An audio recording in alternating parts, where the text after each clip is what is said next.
Come on, baby, don't you wanna go? Come on, baby, don't you wanna go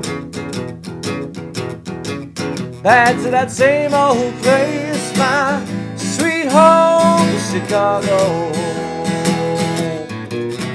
Come on, baby, don't you wanna go? Come on, baby, don't you wanna go? From the land of California to my sweet home, Chicago. Hi guys, this is how to play Sweet Home Chicago. I'm playing the Blues Brothers version here, but of course it was originally written by Robert Johnson, the original blues legend. This is an example of a 12-bar blues in E, and it's also part of a whole bunch of songs I'm using in my beginner's course to show you how to play this B7 and give you lots of different genres that kind of use it. In this song, we've already done in this course a 12-bar blues in E, which was Before You Accuse Me. That was our song example of an introduction to a 12-bar blues in E. And in this lesson we're going to be covering how to swap the E and the A chord for the blues riff that we learnt in Heartbreak Hotel. We're going to apply it to this musical situation as well, and it sounds great. I'm not going to be covering the intro in the lesson, though I will tab it out on my website and put it next to the chord sequence, which I will write for you, as I say, all in my website. You can view the link in the description below.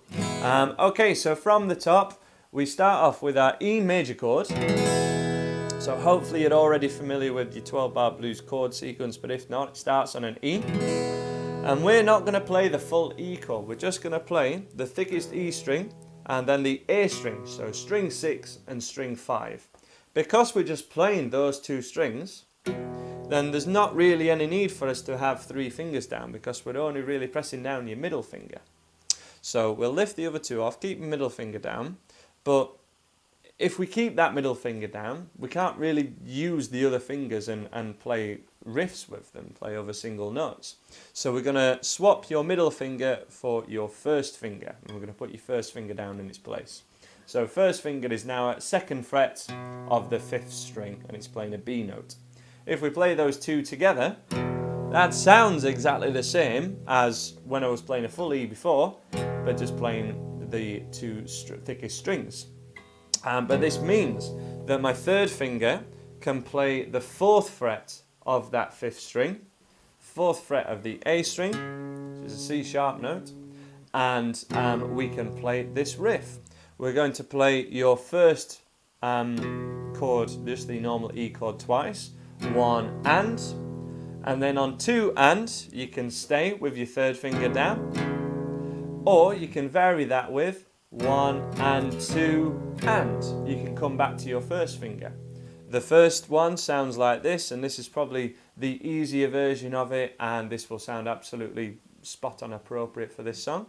1 and 2 and 3 and 4 and 1 and 2 and 3 and 4 and. First finger, third. First, third. 1, 2, 3, 4. 1, 2, 3, 4. Just to reiterate, 1 bar of this riff would sound like 1, 2, 3, 4. And you're essentially placing each finger down on the beat. You're putting them down at the same time as the beat happens. First finger is always down for beat 1, and then you can always check that you're right. For your A chord, we simply just move this riff down a string. So we move your first finger down to string 4. Your third finger will go down to string 4 as well, and we only play string 5 and 4. We don't play your thickest E string, so you've got to be quite careful with this picking hand at this sort of level where you're playing single string riffs. If you hit the wrong strings, it doesn't matter what you do with this hand, it's not going to sound right. That's the kind of ear what we're going for.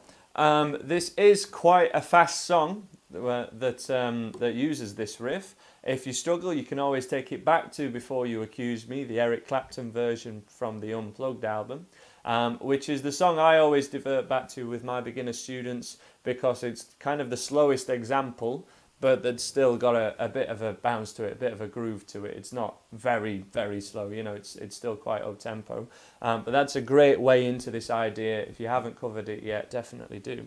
But to cover this riff, same again. 1 and 2 and 3 and 4 and. So let's have a close-up on this riff now, just in case you need a little bit more help with it. Okay, so here we are for a close-up on your blues riff, remembering that this one is a substitution for your E major chord. So where your middle finger is on an E major chord, we're putting your first finger in place of that and just playing the thickest E string, the 6th string, and string 5. We're playing these together as one, and then we're placing your third finger down on the 3rd and 4th hit. So 1 and 2 and 3 and 4 and. So 2nd fret and 4th fret, both on the 5th string, and this sounds as a substitution for your E major chord when you're just playing the thickest 2 strings. 1 and 2 and 3 and 4 and. Remember, we're playing this with swing, so you don't want to keep them all even. 1 and 2 and 3 and 4 and 1 and 2. That's for a more rock and roll orientated blues riff, and this one is for a kind of old school Muddy Waters sounds with a bit of a bounce to it. 1 and 2 and 3 and 4 and.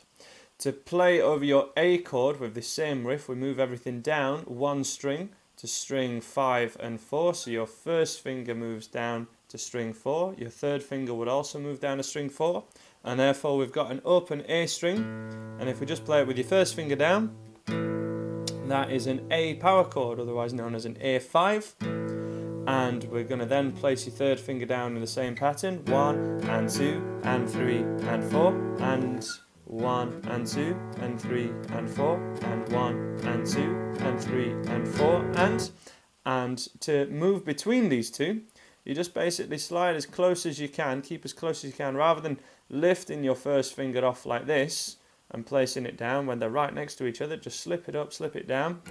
For example, E to an A, and then straight back up.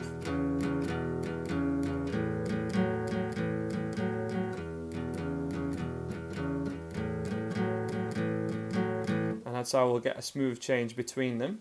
To neaten up the picking side and to make it sound a little bit authentic, what we're going to do here is palm mute very slightly. We're going to have the outside of your hand hitting the bridge right here, resting on it, and you want to go for the sound of it really. So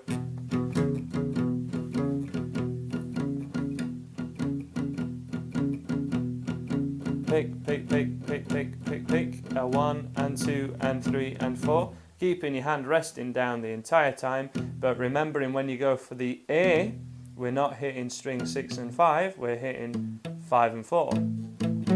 This is my A, and back to an E. Really makes a difference, because if you go for the E, and you're still really hitting this thickest E string, it's not going to sound great. And if we just go from one to the other without any palm muting, it doesn't sound that kind of authentic sound that we're going for. A little bit of palm muting, just lightly, really works a treat. Okay, so let's have a go at playing this song. Let's go from the top. I will count you in, play along to me, starting with your E riff. In, nice and slow, in 1, 2, 1 and 2 and 3 and 4 and 1 and 2 and 3 to an A, slip down a string, back to an E, change into 3, 4, A, second line, baby don't you want, back to E. Now to your open chords, B7, A, and an E. Finally B7, 1 and 2 and 3, and come on. Palm muting again, remember, to an A. Very slightly palm muting makes all the difference. Just the thicker strings. Come on. Baby, don't you wanna go? B7 open chords. 1, 2, 3, 4. 1, 2, 3, 4. E, 2, 3, 4. 1, 2, and end it there. Okie dokie, so try and keep that going yourself. Do play along to the record when you can get up to that sort of speed. If you struggle with the speed, play over Before You Accuse Me or any slightly slower 12-bar blues in E. There are lots of them. If you can play it, can't play it up to the record of Sweet Home Chicago, but you like the song, just play open chords with that palm muting in the same manner we've already covered, and it will sound fine along to the song. I just wanted to cover the blues riff pattern with you. Thanks for watching. I hope you liked this video. Please like and subscribe if you like it, and check out the other videos on my website, andyguitar.co.uk. It's all available for free, a full beginner's course laid out for you, and I hope to see you again.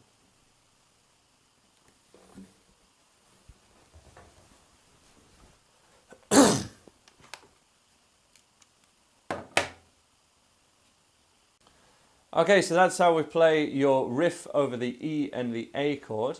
We're not going to play this riff over the B7 chord, we're just going to play your standard B7 chord, and in fact I would keep the last 4 bars of your 12-bar blues in E exactly the same. Just stick to the open chords that you've already been doing.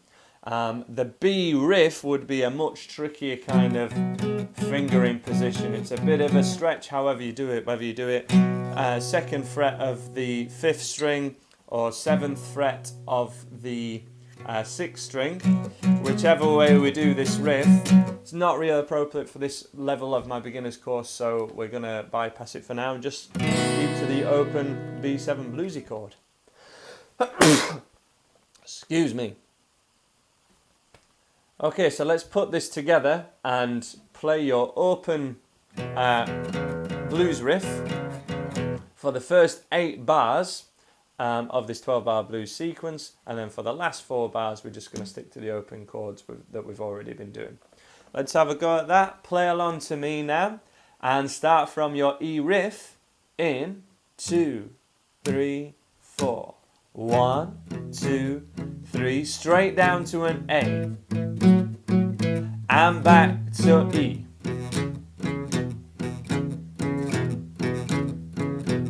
To an A, back to an E. Okay, that's the last part of the riff. We're going to go to a B7 chord, just strum normally, 2 and 3 and 4 and A, and 2, 3, 4, E, 2, 3, 4, B7, back to riff, come on.